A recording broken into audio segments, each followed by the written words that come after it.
আজকে আমি বাঁধাকপিটা একটু অন্যরকমভাবে বানাবো। এতে সামান্য একটু কুমড়ো দেব আর কয়েকটা চিংড়ি মাছ দেব।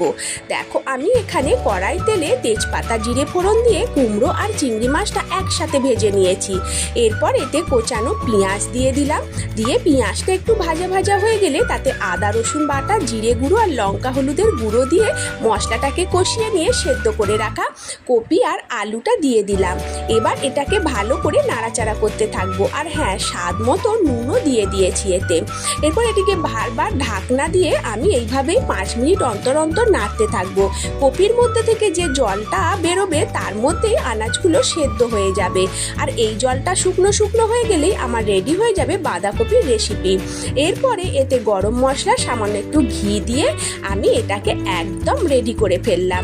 তোমাদের এটা কেমন লাগলো আমাকে অবশ্য কমেন্ট করে জানাবে। আমাদের তো এটা খেতে অসাধারণ লেগেছে, তোমরা জানিও কিন্তু।